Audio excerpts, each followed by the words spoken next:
नमस्ते सभी को। इतिहास की टेस्ट सीरीज अभ्यास प्रश्नों की हमने चला रखी है। 3 वीडियो हमारे बन चुके हैं। सिंधु घाटी सभ्यता से लगा करके 1947 तक के महत्वपूर्ण प्रश्न हमको सोल्व करने हैं। 3 वीडियो में हमने प्राचीन और मध्यकालीन भारत को कवर कर लिया था।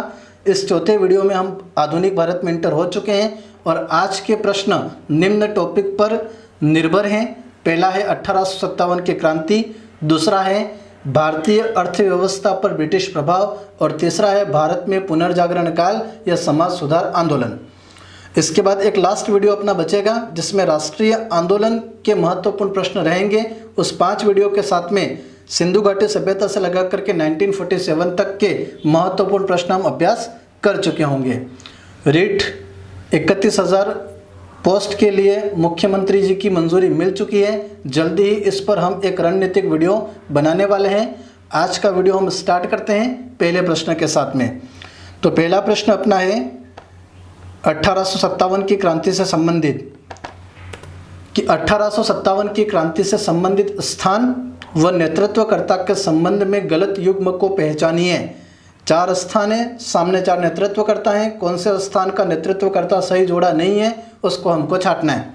क्लियर है? स्टार्ट करते हैं। कानपुर में नाना साहब ने नेतृत्व किया, जगदीशपुर में कुंवर सिंह ने नेतृत्व किया, अवध में बेगम हजरत महल ने नेतृत्व किया और फैजाबाद में मौलवी लियाकत अली ने नेतृत्व किया। 4 ऑप्शन में से एक ऑप्शन अपना गलत है, उसको चूज करना है। तो कानपुर में नाना साहब ने नेतृत्व किया था, सही बात है। नाना साहब के सहयोगी थे तात्या तोपे। नाना साहब को धंधु पंत भी कहा जाता है और नाना साहब जब हार गए तो उन्होंने नेपाल की तरफ प्रस्थान कर दिया था। तो पहला जोड़ा सही है।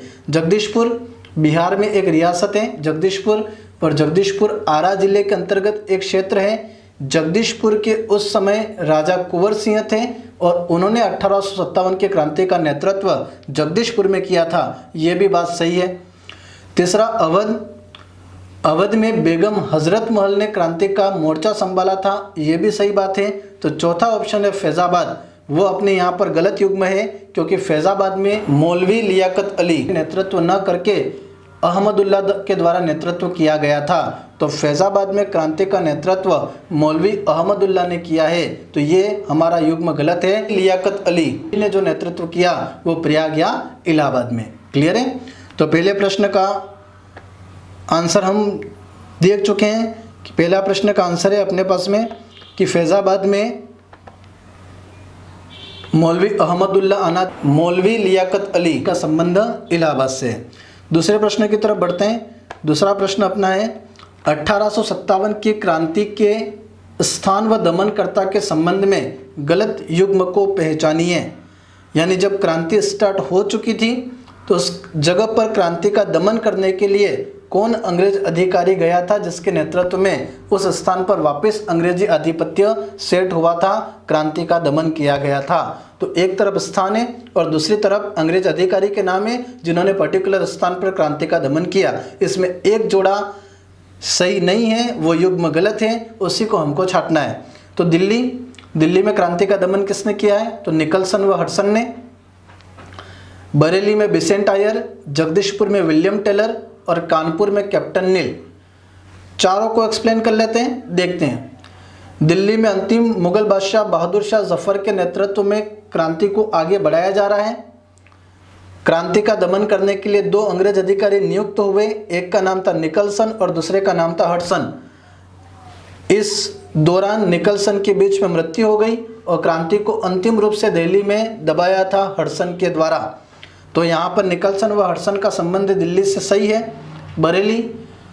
बरेली में क्रांति का नेतृत्व किया था खान बहादुर खान ने और बरेली में क्रांति का दमन किया था बिसेंट आयर ने, तो ये भी जोड़ा सही है। जगदीशपुर आपको बताइए, अभी कुंवर सिंह ने जगदीशपुर में क्रांति का नेतृत्व संभाला था और जगदीशपुर में क्रांति का दमन किसने किया? तो विलियम टेलर ने, ये भी बात एकदम सही है। तो लास्ट ऑप्शन अपना क्या बचता है? कानपुर। और कानपुर का आपको पता ही है कि नेतृत्वकर्ता कौन था? तात्या नाना साहब। सहयोगी कौन थे? तात्या तोपे। तो कानपुर में क्रांति का दमन कैप्टन नील के द्वारा न करके कानपुर में क्रांति का दमन कैंपबेल के द्वारा किया गया था। तो अपने लिए यहाँ पर गलत युग्म कौन सा हो गया? कानपुर। कैप्टन नील न होकर के कानपुर में कौन होना चाहिए? कैंपबेल होना चाहिए। कैंपबेल अंग्रेजी सेना का सेनापति था जिसकी सबसे प्रमुख जिम्मेदारी थी पूरे भारत में क्रांति का दमन करना। तो कैप्टन नील कौन है भाई? तो कैप्टन नील ने इलाहाबाद या प्रयाग में क्रांति का दमन किया था। तो यहाँ पर चौथा युग्म अपने लिए गलत हो गया है। ध्यान रखना 1857 की क्रांति से संबंधित जितने भी स्थान है उस स्थान के नेतृत्वकर्ता और उस स्थान पर क्रांति का दमन किसके द्वारा किया गया, एक सारणी के माध्यम से आपको क्रमिक याद कर लेना है। मुश्किल से 15 स्थान होंगे तो 15 व्यक्तियों के नाम नेतृत्वकर्ता के याद रखने और 15 व्यक्तियों के नाम आपको दमनकर्ता के रूप में याद रखने। कई बार प्रश्न वहीं से बनता है, प्राथमिकता वहीं से प्रश्न बनने की रहती है। अगला प्रश्न देखते हैं, तीसरा प्रश्न। तो अपने पास में तीसरा प्रश्न है समाज सुधार आंदोलन 1857 की क्रांति से संबंधित कि गोद निषेध प्रथा के तहत हड़पी गई अंतिम रियासत कौन सी थी। 1857 की क्रांति से जस्ट पहले भारत के गवर्नर जनरल थे लॉर्ड डलहौजी और डलहौजी के साम्राज्यवादी नीति के तहत उन्होंने भारतीय रियासतों को ब्रिटिश साम्राज्य में जब मिलाना चालू किया तो उसके लिए उन्होंने एक पॉलिसी बनाई थी। उस पॉलिसी का नाम था व्यपगत सिद्धांत और उसी व्यपगत सिद्धांत का एक हिस्सा था गोद निषेध प्रथा कि संबंधित राजा की कोई संतान नहीं है तो उस क्षेत्र को ब्रिटिश साम्राज्य में मिला दिया जाएगा, वहाँ पर गोद लेकर के राजा को मान्यता नहीं दी जाएगी। तो चारों जो ऑप्शन है वो चारों ऑप्शन ऐसी रियासतें हैं जिनको गोद निषेध प्रथा के तहत ब्रिटिश साम्राज्य में मिला दिया गया था। प्रश्न ये है कि अंतिम रूप से मिलाई गई रियासत कौन सी है। तो अपने पास में अंतिम रूप से मिलाई गई रियासत के लिए अपने पास में आंसर हो जाएगा नागपुर। तो पहली रियासत कौन सी थी? तो पहली रियासत थी सतारा। सतारा को ब्रिटिश साम्राज्य में कब मिलाया था? 1848 में। और अंतिम रियासत कौन सी है? नागपुर। तो नागपुर को ब्रिटिश साम्राज्य में कब मिलाया था? 1854 में। तो 1854 और 1848 इस 6 साल के ड्यूरेशन में लगभग 7 से 8 रियासतों को ब्रिटिश साम्राज्य में मिला दिया गया था, जिसमें महत्वपूर्ण रियासत थी झांसी और झांसी को ब्रिटिश साम्राज्य में मिलाया था 1853 में। तो अंतिम रियासत हो गई नागपुर। प्रथम पूछे तो सतारा, झांसी के बारे में पूछे तो 1853। क्लियर है। गोद निषेध प्रथा का जनक कौन है? तो लॉर्ड डलहौजी। गोद निषेध प्रथा कौन से नीति के तहत थी? तो व्यपगत सिद्धांत के तहत। अगली बात करते हैं, 3 प्रश्न तक हो चुके हैं, चौथे प्रश्न की तरफ बढ़ते हैं। तो चौथा प्रश्न अपना है 1857 की क्रांति को सभ्यता व बर्बरता के मध्य युद्ध किसने कहा। प्रश्न की प्रकृति को समझना, जब क्रांति खत्म हो जाती है तो क्रांति का स्वरूप कैसा था, इस स्वरूप को परिभाषित करने के लिए अलग अलग इतिहासकारों के द्वारा अलग अलग स्टेटमेंट दिए जाते हैं। उसी में एक स्टेटमेंट ये है कि 1857 की क्रांति को सभ्यता व बर्बरता के मध्य युद्ध किसने कहा। 4 ऑप्शन है, होम्स ने कहा, आउटरम या टेलर ने कहा, जॉन सीले ने कहा या डिज़राइली ने कहा। तो चारों के स्टेटमेंट भी अपन देखेंगे, लेकिन यहाँ पर सभ्यता व बर्बरता के मध्य युद्ध क्रांति को किसने कहा था? तो होम्स ने कहा था। तो आपको याद रखना, होम्स का मतलब घर, यहाँ तो व्यक्ति का नाम है लेकिन याद रखने के लिए आपको मैं बता रहा हूँ। होम्स का मतलब घर और घर में या तो सभ्य लोग रहेंगे या फिर बर्बर लोग रहेंगे। तो होम्स की कनेक्टिविटी इस सेंटेंस से अपनी जुड़ जाएगी कि 1857 की क्रांति को सभ्यता व बर्बरता के मध्य युद्ध किसने कहा? होम्स ने। आउटरम व टेलर ने क्या कहा था? 1857 के सन में जो कुछ भी हुआ था वो हिंदू और मुसलमानों का एक षड्यंत्र था। तो क्रांति को हिंदू मुस्लिम षड्यंत्र किसने कहा था? आउटरम व टेलर ने। अगला कौन है? जॉन सिले। जॉन सिले ने 1857 की क्रांति को सैनिक विद्रोह की संज्ञा दी थी। लास्ट कौन बचता है? डिज़राइली। तो डिज़राइली ने 1857 की क्रांति को राष्ट्रीय विद्रोह की संज्ञा दी थी। तो डिज़राइली ने क्रांति को राष्ट्रीय विद्रोह कहा, जॉन सिले ने सैनिक विद्रोह कहा, आउटरम व टेलर ने हिंदू व मुस्लिम षड्यंत्र कहा और होम्स ने सभ्यता व बर्बरता के मध्य युद्ध कहा। सभ्यता मतलब अंग्रेज ने, बर्बरता मतलब भारतीय लोग। तो हम सभ्य लोग थे और वो बर्बर लोग थे, हमारे दोनों के बीच में युद्ध हुआ। ये स्टेटमेंट देता है कौन? होम्स। इस स्टेटमेंट के परिप्रेक्ष्य में एक स्टेटमेंट मोस्ट इंपॉर्टेंट है विनायक दामोदर सावरकर का, और विनायक दामोदर सावरकर की पुस्तक का नाम है the first war of Indian independence. उसमें वो कहते हैं कि 1857 के सन में जो कुछ घटना घटी थी वो भारत के इतिहास का प्रथम स्वतंत्रता संग्राम थी। वो भी आपको याद रखना है। तो चारों स्टेटमेंट में यहाँ पर क्या है? होम्स ने सभ्यता व बर्बरता के मध्य युद्ध कहा। 4 प्रश्न तक अपन पहुँच चुके हैं। 5वां प्रश्न, अवध रियासत पर कब कुशासन का आरोप लगाकर ब्रिटिश साम्राज्य में मिला दिया गया?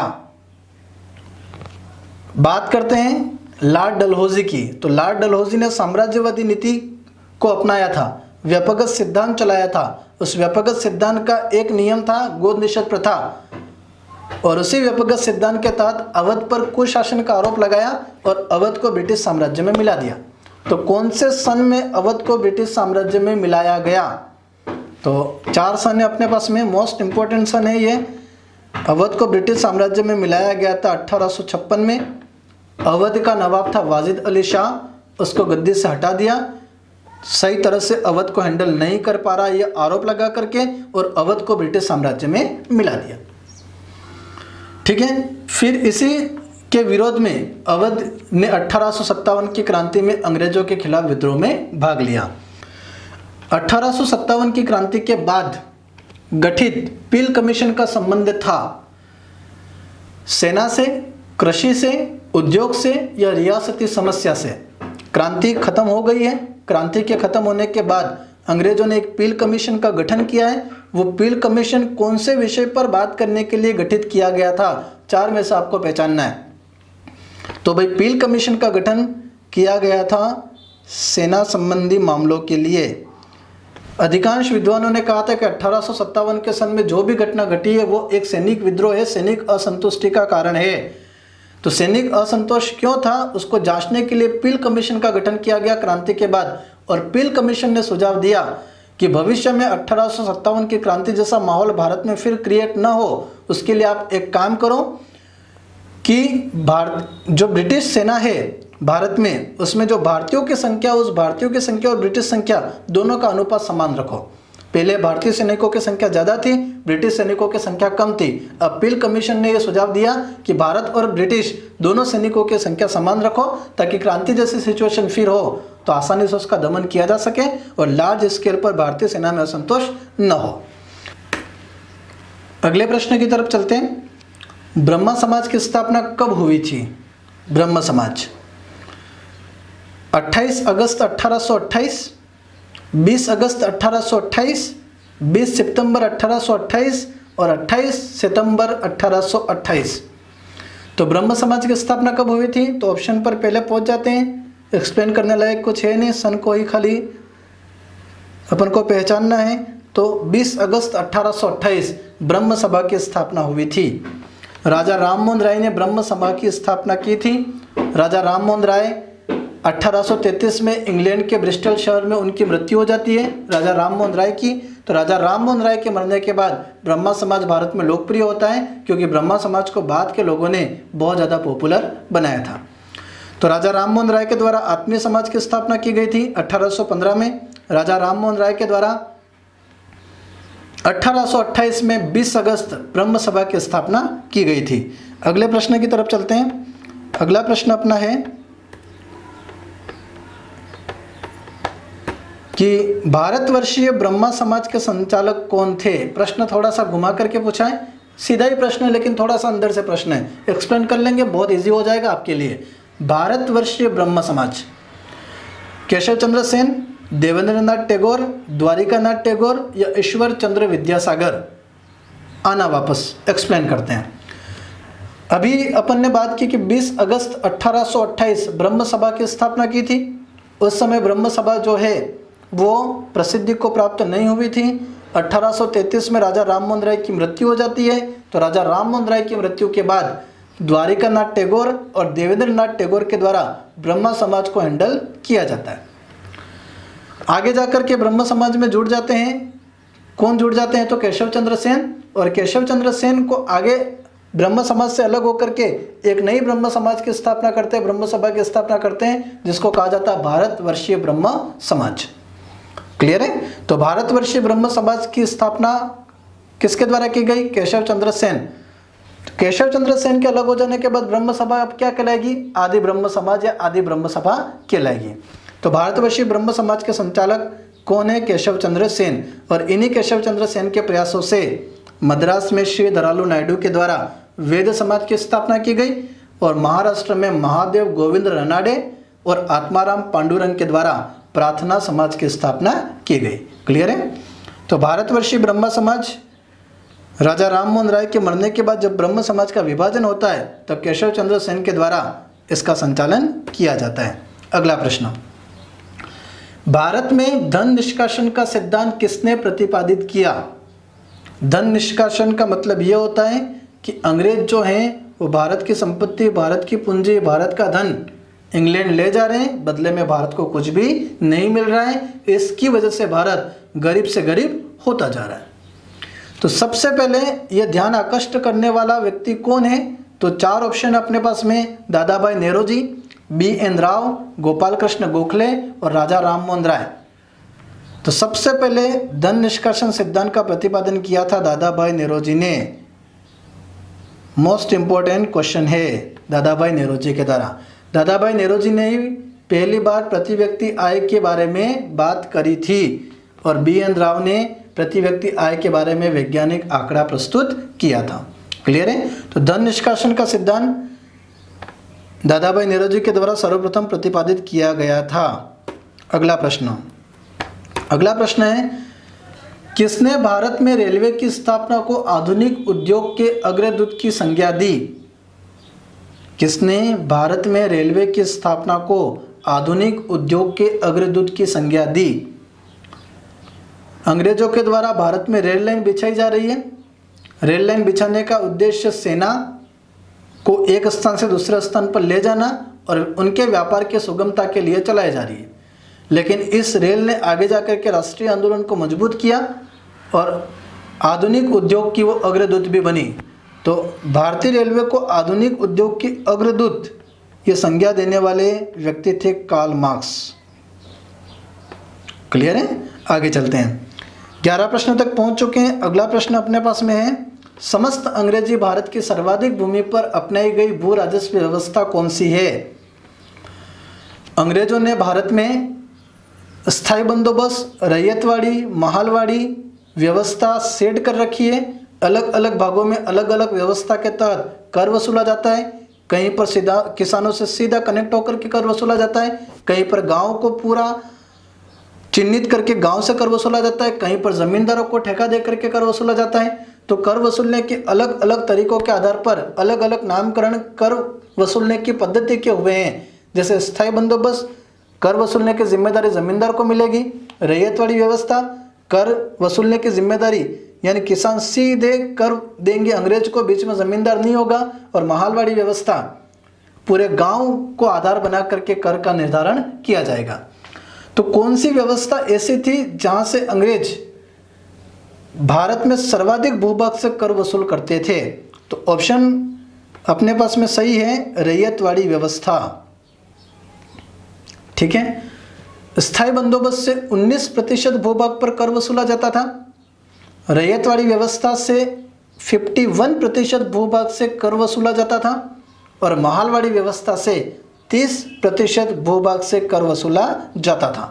तो 19, 51, 30 तीनों मिलाकर के 100% हुए। तो सर्वाधिक भूभाग से वसूले जाने वाली कर प्रणाली कौन सी हो गई? रैयतवाड़ी व्यवस्था। रैयत का मतलब किसान, किसान सीधा कनेक्ट रहेगा किससे? अंग्रेजों से, बीच में जमींदार की कोई जरूरत नहीं है। तो रैयत किसान, किसानों से सीधा प्रत्यक्ष रूप से संवाद और कर वसूलना, 51% भूभाग। ठीक है। स्थायी बंदोबस्त 19%, महालवाड़ी 30%, याद रखना आपको। अगले प्रश्न की तरफ चलते हैं। ब्रिटिश उपनिवेशवाद के चरण में कौन सा चरण सही है? अंग्रेजों ने प्लासी के युद्ध से भारत में व्यापार और शासन करना, व्यापार तो पहले से कर रहे थे, शासन करना प्रारंभ किया और 1947 तक वो भारत में शासन और व्यापार करते रहे। तो 1757 से लगा करके 1947 तक उन्होंने जिस तरह से भारत में व्यापार किया है, शोषण किया है, उस आधार पर अलग अलग युग सेट कर रखे हैं। तो कौन सा इसमें सही है वो अपन को पहचानना है। 1757 से 1813 तक वाणिज्यिक चरण, अंग्रेज व्यापार पर निर्भर रहेंगे, ईस्ट इंडिया कंपनी का ही व्यापार रहेगा भारत में। औद्योगिक चरण 1813 से 1860, इसमें ईस्ट इंडिया कंपनी के अलावा दूसरी कंपनियां भी भारत में आ जाएगी ब्रिटेन की, और वो भी भारत में व्यापार करेगी, इसलिए इसको मुक्त व्यापार का चरण भी कहेंगे। और तीसरा 1858 के बाद ईस्ट इंडिया कंपनी का भारत में जब शासन समाप्त हो गया था, शासन सीधे ब्रिटिश साम्राज्य के अधीन आ गया था, तो वित्तीय पूंजीवाद प्रारंभ हुआ था। वहीं से रेल लाइन बिछाने का काम प्रारंभ हुआ है, ऋण देने का काम प्रारंभ हुआ है। क्या तीनों सही है? तो चौथा ऑप्शन अपने लिए सही हो जाएगा। ब्रिटिश उपनिवेशवाद के चरण में सभी कथन सही हैं। क्यों सही है? पहला चरण वाणिज्यिक चरण 57 से 13 तक चला, सही बात है। 13 से 60 तक दूसरा चरण चला, औद्योगिक चरण, सही बात है। और 60 से लगा करके 1947 तक वित्तीय पूंजीवाद चला, सही बात है। क्लियर है?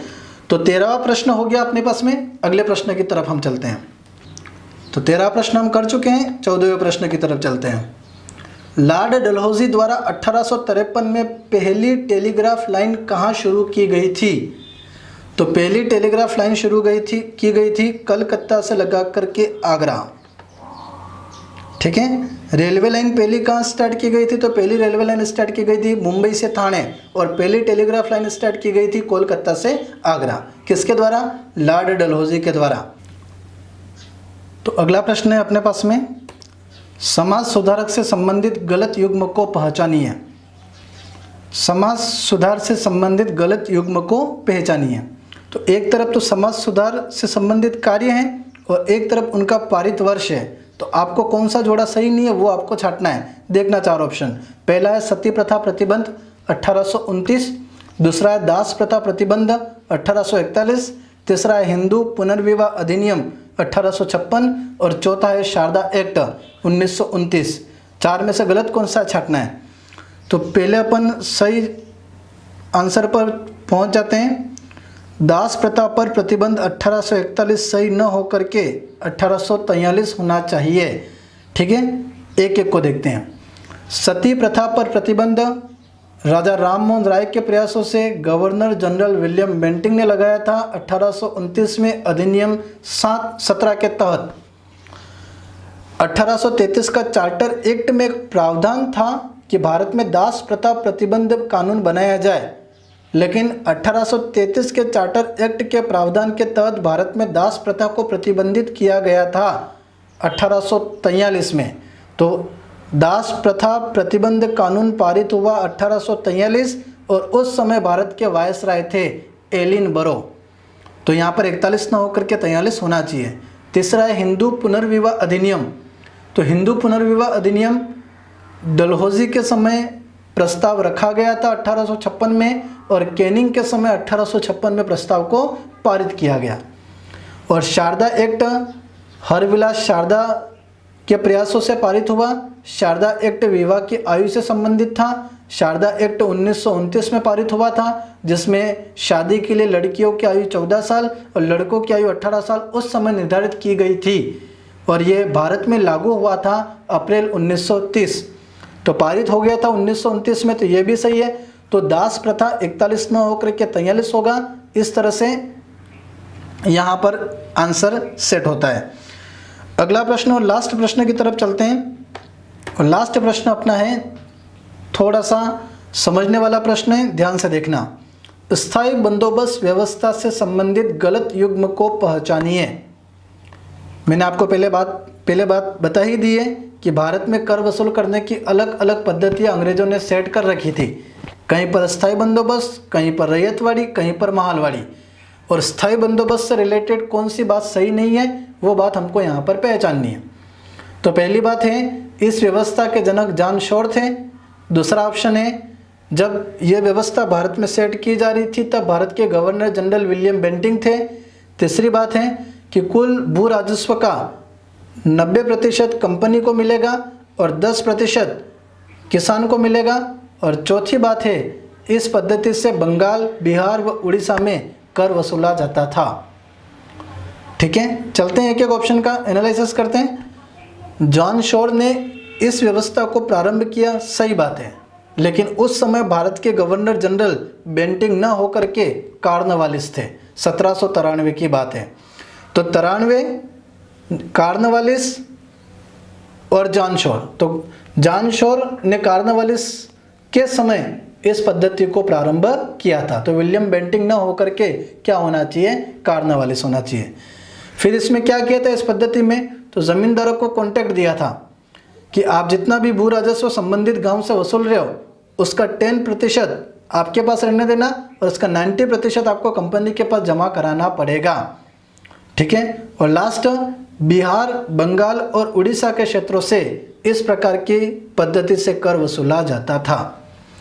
इस तरह से हमने आधुनिक भारत के प्रश्नों में क्रांति, समाज सुधार और भारतीय अर्थव्यवस्था पर ब्रिटिश प्रभाव महत्वपूर्ण प्रश्नों पर डिस्कस काम पूर्ण कर लिया।